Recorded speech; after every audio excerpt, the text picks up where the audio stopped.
பாத்து. அம்மாடி, ஆ? நீ போய் கொஞ்சம் ரூம்ல ரெஸ்ட் எடுப்போ. இல்ல பாட்டி, நான் கொஞ்ச நேரம் இங்கேயே உட்காந்துக்கிறேன்.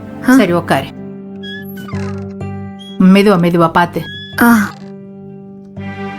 ஏம்மா, காலையில இருந்து ஏதாவது சாப்பிட்டியா இல்லையா? இல்ல பாட்டி. போச்சு போ. இந்த விஷயம் மட்டும் உங்க அப்பனுக்கு தெரிஞ்சது, என் பிள்ளைய காய்ச்சலோட பட்னி போட்டீங்களேன்னு என்னை திட்ட போறான். இரு, நான் போய் கஞ்சி காய்ச்சி கொண்டு வரேன். ஆ? பாட்டி,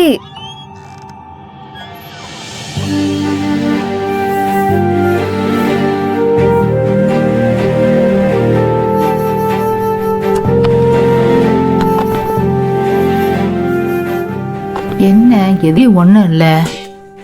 ம்? ம்ஹும்.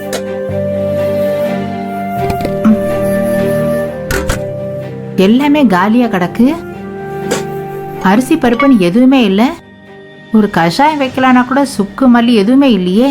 ரசம் வைக்கலானா கூட மிளகு சீரகம் எதுவுமே இல்லையே. இவ எப்படி தினம் சமைச்சு சாப்பிடறாளா இல்லையான்னு தெரியலையே. என்ன பண்றது இவள? நர்மதா, ஏமா, நீ உனக்கு வேண்டியதை நல்லா சமைச்சு சாப்பிடுவேன் தானே அடுப்படியில எல்லாத்தையும் நிறைச்சு வச்சுட்டு போன. எல்லாமே தொடச்சு வச்ச மாதிரி இருக்கு. ஏமா, பொருள் தீந்துருச்சுன்னு ஒரு வார்த்தை சொல்றது இல்லையா? நான் ஒரு புத்தி கேட்டவ. இத கூட இத்தனை நாளா நான் கவனிக்காம இருந்திருக்கேன் பாரு.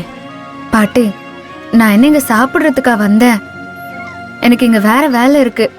அந்த கவனத்துல நான் அஞ்சரை பெட்டியெல்லாம் பார்த்துட்டு இருக்க முடியுமா? அது சரி, வயிறு தாண்டி ரொம்ப முக்கியம். வயிறு பிரச்சனை பண்ணுச்சுன்னு வச்சுக்க, அப்புறம் எந்த வேலையும் பண்ண முடியாது. இப்ப பாரு, எப்படி இருந்த உன்னை எப்படி படுக்க வச்சிருச்சுன்னு பாத்தியா? சரி இருமா, நான் வீட்டுக்கு போய் உனக்கு ரசமும் கஞ்சி செஞ்சு எடுத்துட்டு வரேன். பாட்டி, உங்களுக்கு எதுக்கு பாட்டி வீண் சிரமம்? சிரமகரம்னு சொன்னா உத வாங்குவ பாத்துக்க. நான் உன்னை வீட்டோட வச்சு பாத்துக்க முடியலன்னு எவ்வளவு வேதனையில இருக்கேன் தெரியுமா?